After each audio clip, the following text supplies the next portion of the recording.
I just went to the Autism Health Summit in San Diego, where people couldn't stop talking about Robert F. Kennedy Jr. and these comments he had made before it. By September, we will know what has caused the autism epidemic, and we'll be able to eliminate those exposures. Finding the cause of autism has preoccupied researchers for over 80 years. So Kennedy's timeline seems a bit of a stretch, even his allies say so. It's too short of a time to actually do any research study. It's only going to be a review of what's out there. But I found a lot of people at this summit already believe they know the cause, vaccines. This conference didn't offer press passes, so I bought a regular ticket. I wasn't undercover. I used my real name, I wore my badge, and I handed out business cards to everyone I spoke to. The summit says their purpose here is connecting parents of autistic children. What I saw was alternative health practitioners and influencers selling ways to heal or even cure autism, something that just can't be done. But the highlight for attendees was a video message from Robert F. Kennedy Jr. I am your Secretary for Health and Human Services. Kennedy used to headline conferences like this as recently as 2019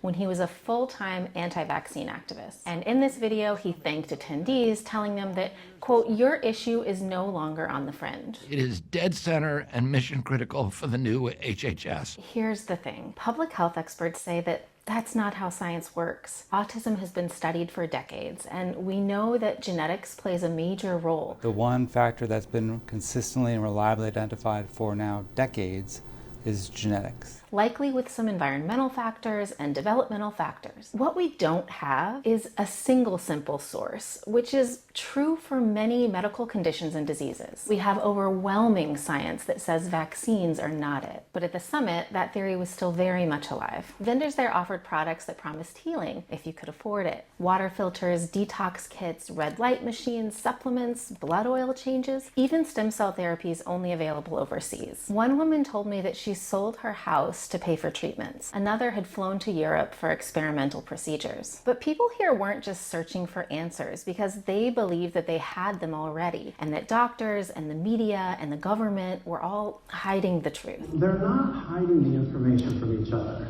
They're hiding it from you. The headline speaker was the communications director for Kennedy's failed presidential campaign and the executive producer before that of a documentary that laid out a conspiracy theory, one that falsely alleged that CDC had hidden the link between vaccines and autism. That's a link that's been debunked in numerous studies. At one point, a woman handed me a note that read, "I don't claim to have all the answers, but what if there's even a small chance that they're right?"